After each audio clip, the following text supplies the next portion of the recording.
Bismillahirrahmanirrahim. Assalamualaikum warahmatullahi ta'ala wabarakatuh. Baik, pada slide kali ini kami akan membentangkan tegasan yang diberikan, iaitu dengan tajuk membincangkan pelaksanaan syariah Islamiah dalam sains teknologi dan kejuruteraan. Baik, sebelum kami mulakan pembentangan, izinkan kami untuk memperkenalkan diri. Nama saya Muhammad Afidin Najmi bin Nasaruddin. Nombor metrik 27 DAQ 21F1085. Assalamualaikum. Nama saya Muhammad Zul Syafi bin Husin. Nomor metrik 27 DAQ 21F1101. Assalamualaikum. Nama saya Muhammad Aidil bin Abdul Wahab. Nomor metrik 27 DAQ 21F1017. Assalamualaikum warahmatullahi wabarakatuh. Nama saya Muhammad Faik bin Sudirman. Nomor matriks 27 DIQ 21 F1053. Pelaksanaan syariah Islamiyah dalam sains, teknologi, dan kejuruteraan. Yang pertama ialah utamakan yang utama. Yang pertama, Islam menjadikan aulawiyat atau keutamaan dalam melaksanakan sesuatu perkara.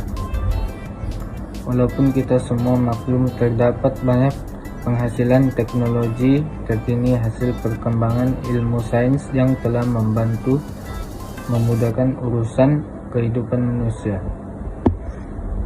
Yang kedua ialah mengelakkan kemudaratan demi mencari kemaslahatan adalah sangat diutamakan. Yang ketiga, mendahulukan yang wajib lebih diutamakan daripada yang sunat. Contohnya, waktu sholat hampir tamat. Dahulukan sholat fardu dari sholat sunat. Tahiyatul masjid adalah lebih diutamakan memandangkan waktu sholat telah hampir tamat. Yang keempat, mengutamakan kepentingan ramai adalah wajar didahulukan daripada kepentingan individu. Contohnya, dalam melaksanakan sesuatu pembangunan, keperluan membina kediaman pemimpin dengan membina sekolah untuk kegunaan rakyat.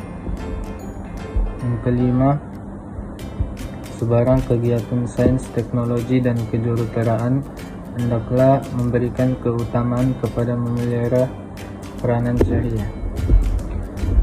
Penciptaan peralatan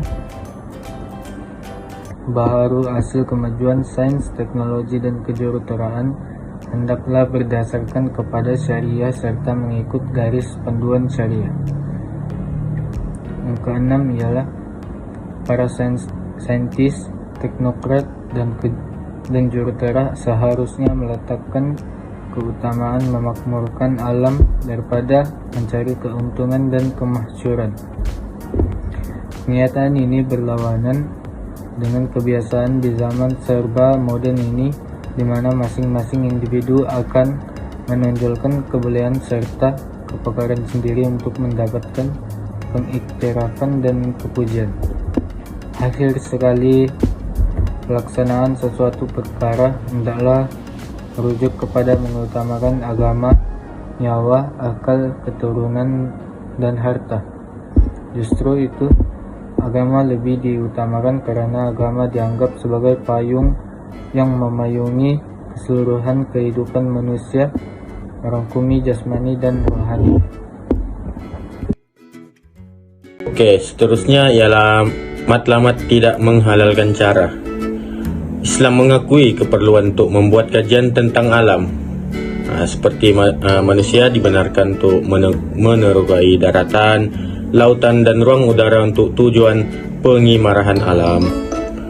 Ciptaan dan penemuan inovasi yang melibatkan teknologi dan kejuruteraan adalah bukti kehebatan akal manusia untuk keperluan dan kemaslahatan hidup manusia. Namun begitu, syariat menegaskan setiap operasi untuk menghasilkan ciptaan dan rekaan hendaklah menghormati peraturan dan etika alam ataupun etika Islam.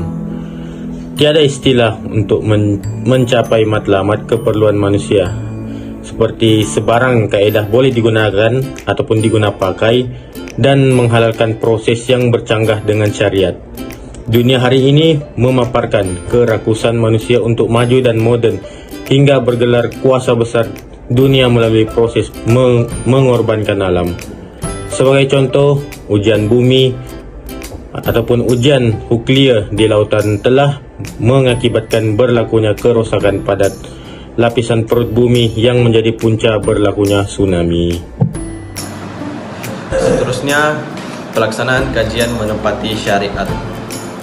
Pelaksanaan kajian haruslah mengutamakan nilai keagamaan kepada etika dan adab dalam membangun alam. Seterusnya, peraturan dan hukum yang melibatkan halal, haram, sunat, harus dan makruh serta syubhat hendaklah menjadi asas rujukan dalam pelaksanaan setiap proses kerja. Seterusnya, mengambil kira kepentingan prinsip dan etika syariat Islam. Sebarang ciptaan dan penemuan kajian dari penyelidikan sewajarnya haruslah diambil kira dalam kepentingan prinsip dan etika syariat Islam. Kegagalan untuk mematuhi prosedur akan menyumbang kepada ketidakstabilan dan kepincangan pengurusan alam. Andai berlaku pertembungan antara kepentingan keperluan manusia dan pemeliharaan alam, maka syariat menetapkan untuk memilih kemudaratan yang minimal. Baik, untuk isi yang terakhir adalah mencegah lebih baik daripada mengubat. Baik, bila kita dengar perkataan mencegah ni, maksudnya kita hindari perkara-perkara yang buruk. Sebab tak ada orang yang mencegah benda baik, semua orang mencegah benda buruk. Okey, yang pertama sekali, kalau boleh dilihat dari isi di tepi saya ni, okey, yang pertama adalah menjadi keutamaan dalam pelaksanaan kerja manusia. Okey, maksudnya pencegahan ni adalah satu pelaksanaan dalam pekerjaan manusia.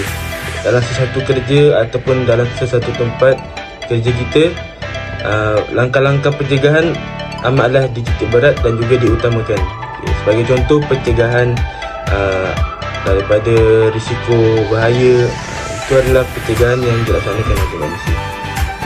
Baik, yang seterusnya adalah prinsip pencegahan yang diminta oleh syariat Islam adalah menolak dan mengelakkan berlaku kerosakan. Dalam Islam, mencegah ni maksudnya kita menolak sesuatu tu. Okay, saya bagi contoh, mencegah zina.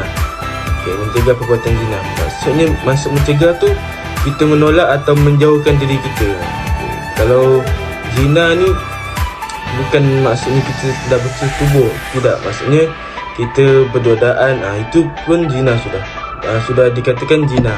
Kita pandang perempuan pun yang tidak menutup aurat pun dikatakan zina. Jadi kita untuk mengelakkan benda tu berlaku, kita kena ambil langkah pencegahan. Jadi inilah yang dimaksudkan prinsip pencegahan yang diminta oleh syariat Islam.